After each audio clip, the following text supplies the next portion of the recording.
Welcome students. এর আগের দিন আমরা সমল চক্রবৃদ্ধি বলেছি, চক্রবৃদ্ধি সুদ শুরু করেছি, কোষে দেখি 6.1। তো আজকে হচ্ছে তোমার চক্রবৃদ্ধি সুদটা কিভাবে বার করবে সেটা বলবো। তা আচ্ছা দেখো, আগের দিনের কি ফর্মুলা ছিল যে আসল পি, সুদের হার R% সময় n বছর হলে সমল চক্রবৃদ্ধি A = P × 1 + R/100 whole to the power n। এটা ছিল সমল চক্রবৃদ্ধি, ঠিক আছে। আচ্ছা, এবার যদি চক্রবৃদ্ধির সুদটা আমাদের বার করতে হয়, তাহলে আমরা সুদ = কী জানি? সমল চক্রবৃদ্ধি বা হচ্ছে তোমার সুদ আসল থেকে আসল যদি মাইনাস করি তাহলে সুদ পাবো। তাহলে চক্রবৃদ্ধি সুদ হবে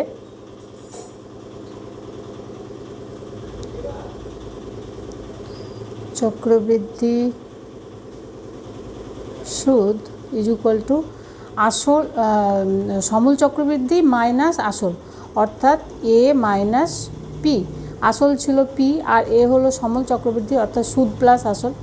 তাহলে A থেকে আর P যদি মাইনাস করি তাহলে সেটা যেটা পাবো সেটা হলো চক্রবৃদ্ধি সুদ। এবার A = কত ছিল দেখো, P × এটা ছিল P × 1 + R/100 whole to the power n। এটা ছিল সমল চক্রবৃদ্ধি মাইনাস পি, আসলটা মাইনাস করব তাহলে পাবো চক্রবৃদ্ধি সুদ। তাহলে এটা যদি তোমরা পি কমন নাও, তাহলে পি কমন নিলে হলো সেকেন্ড ব্র্যাকেট দিয়ে দাও, দিয়ে হলো তাহলে 1 + R/100 whole to the power n - 1। তাহলে চক্রবৃদ্ধি সুদের ফর্মুলা এইটা এভাবে মুখস্থ রাখবে। তাহলে চক্রবৃদ্ধি সুদ = ফর্মুলা আমরা কী পেলাম? P × 1 + R/100 whole to the power n - 1। এটা সেকেন্ড ব্র্যাকেটের মধ্যে রাখবে, বুঝতে পারলে? পি বাইরে, তারপরে সেকেন্ড ব্র্যাকেটের মধ্যে 1 + R/100 whole to the power n। এটা হলো চক্রবৃদ্ধি সুদ। এবার চলো 6 নাম্বার অঙ্ক দেখো। ছন্দা দেবী বার্ষিক 8% চক্রবৃদ্ধি সুদের হারে কিছু টাকা ব্যাংকে 2 বছরের জন্য সুদের হারে 2 বছরের জন্য ধার করেন। আচ্ছা, তাহলে আসল কত? কিছু টাকা, আসল আমরা জানি না, তাহলে আসলটা ধরে নিব x। তাহলে লেখো 6 নাম্বার অঙ্ক, ধরি আসল P = x টাকা, এটা ধরে নিলাম। আচ্ছা, সুদের হার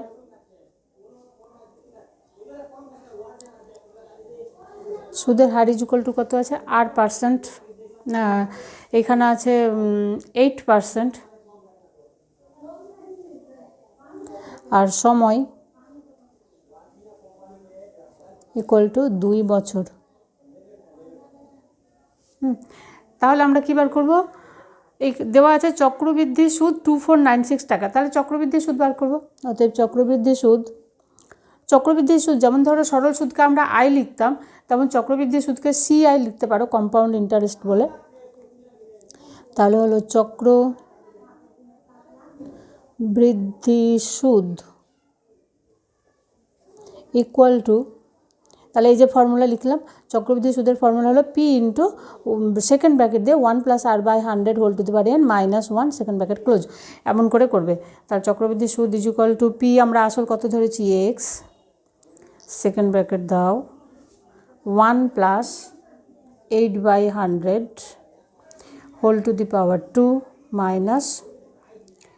1 = এখানে কাটাকাটি করো, 4 × 2 = 8, 4 × 25 = 100। তাহলে হলো x × 25 + 2 27, 27/25 হোল স্কোয়ার -1। এবার এটাকে তোমরা 27 স্কোয়ার / 25 স্কোয়ার করতে পারো, কিন্তু হচ্ছে যদি এরকম থাকে তাহলে সহজ হবে, a² - b² ফর্মুলা দিয়ে দেবে। তাহলে আমরা যদি a² - b² ফর্মুলা এখানে দিয়ে দিই, তাহলে x তাহলে তোমাদের আলাদাভাবে আর গুণটা করতে হবে না, এভাবে মুখে মুখে তাহলে হয়ে যাবে। তাহলে 27/25 + 1 × 27/25 - 1 = এক্স ইন্টু, তাহলে এটা হলো 27 প্লাস 25, 52 বাই 25 ইন্টু 27 মাইনাস 25, তাহলে হলো 2/25 হলো। এবার দেওয়া আছে চক্রবৃদ্ধি সুদ 2496, 2496 টাকা। তাহলে প্রশ্ন অনুসারে এটা ইকুয়াল টু 2496। লেখো প্রশ্ন অনুসারে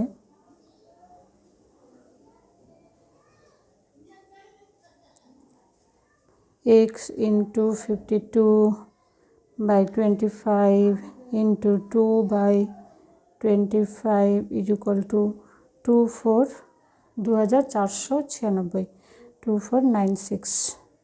তাহলে x ইকুয়াল টু হলো 2496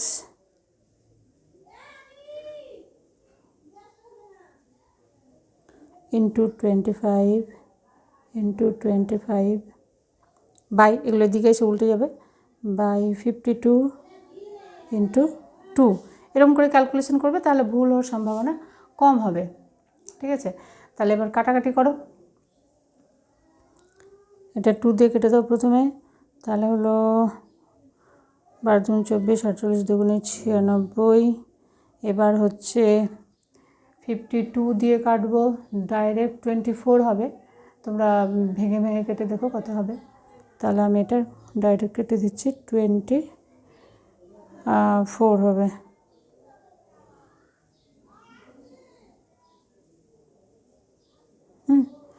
এবার 24 ইন্টু 25 ইন্টু 24 করবে, হবে 15,000।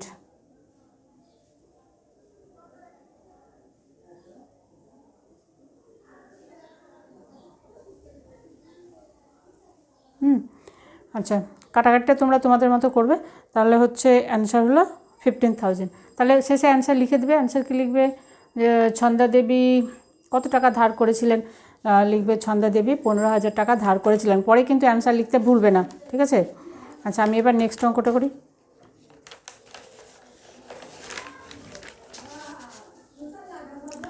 7 নাম্বার অঙ্ক। 7 নাম্বার সেম অঙ্ক। দেখো বলেছে 10% কোনো আসলে 3 বছর চক্রবৃদ্ধি সুদ এত হবে। এখানেও আসল ধরে নাও। 7 নাম্বার ধরি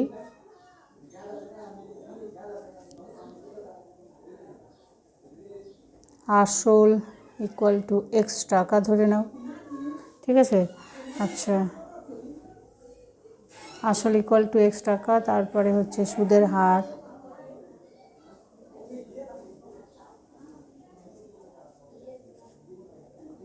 আর ইকুয়াল টু কত? 10%, সময়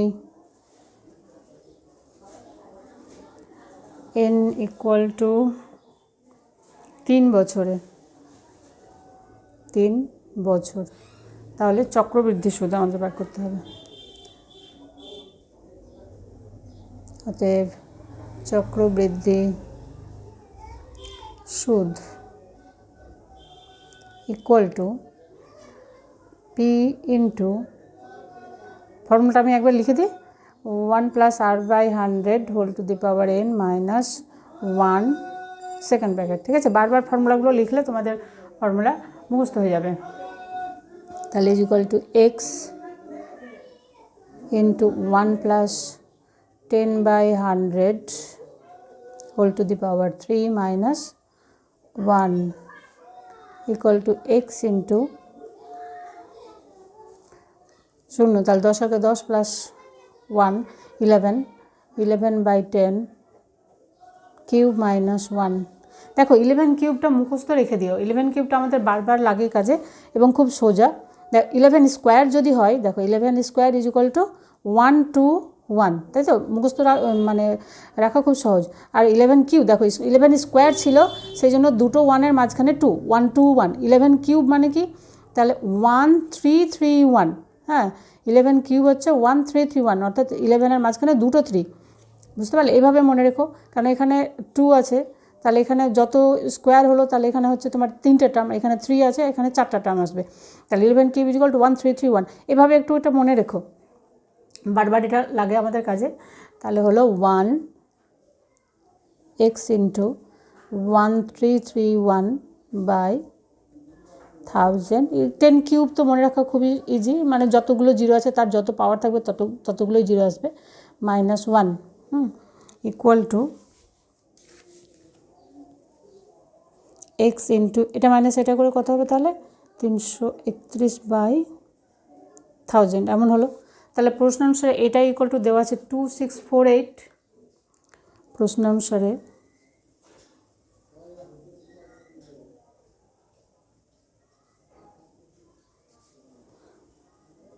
331 into x by 1000 is equal to 2648।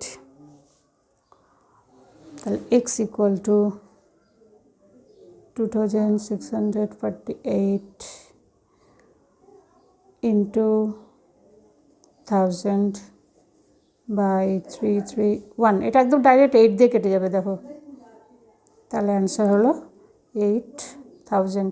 পরে অ্যান্সার লিখতে কিন্তু ভুলবে না, অতএব দিয়ে অবশ্যই লিখবে। এটা যেমন আছে কি আছে, বার্ষিক হারের সুদে আসলে বার্ষিক কোন আসলের, অতএব নির্ণেয় আসল লিখে দিও তাহলে, অতএব নির্ণেয় আসল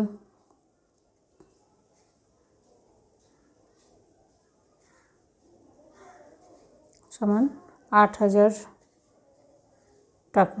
ঠিক আছে 7। এবার 8 নাম্বার অঙ্ক দেখো। 8 নাম্বার কী বলেছে, রহমত চাচা বার্ষিক 9% চক্রবৃদ্ধি হার সুদে কিছু টাকা সমবায় ব্যাংকে জমা রেখে 2 বছর পর সুদে আসলে এত টাকা পেয়েছে। তার মানে এবার সমল চক্রবৃদ্ধি, অর্থাৎ সুদে আসলে মানে কি সমল চক্রবৃদ্ধি দেওয়া আছে, কত টাকা বলা নেই, আমরা ধরি আসল সমান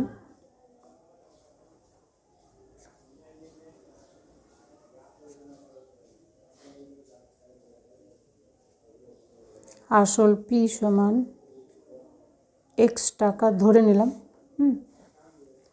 আচ্ছা এবার সুদের হার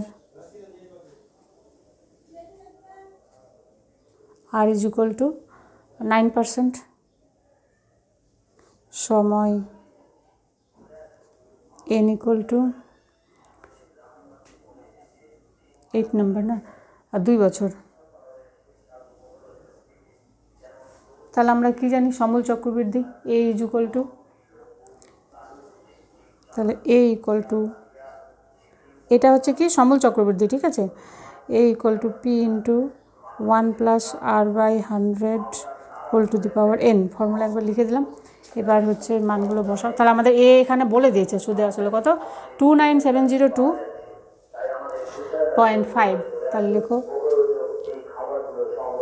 29702.50 ইকুয়াল টু পি তো এক্স ধরেছি into 1 plus 9/100 whole to the power 2, এটা ঠিক আছে। তাহলে ইকুয়াল টু এক্স ইন্টু, দেখো এটা কাটাকাটি তো যাবে না, তাহলে 100 প্লাস 9 109, 109/100 স্কোয়ার আছে, তাহলে 2 বার লিখে দিই 109/100। তাহলে এক্স ইজ ইকুয়াল টু কত হলো, অতএব X is equal to 29702.50 into 100 by 109 into 109। 109 দিয়ে ডাইরেক্ট ভাগ করে দেবে, তাহলে একবার 109 দিয়ে ভাগ করে হলো 27250। 109 দিয়ে একবার ভাগ করে দাও, আমি ভাগ করেছি, ভাগ করে পেয়েছি 27250। 27250।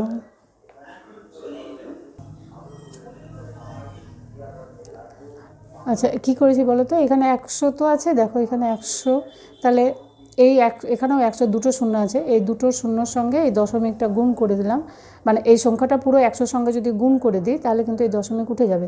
আচ্ছা দশমিক যদি নাও ওঠাও তাহলে ঠিক আছে থাক, এখানে দশমিকটা দিয়ে দাও। তাহলে 109 দিয়ে এটাকে ভাগ করে দিলাম, পেলাম 272.50, ঠিক আছে। আবার 109 দিয়ে ভাগ করে দাও, তাহলে এবারে পাবো 2.50।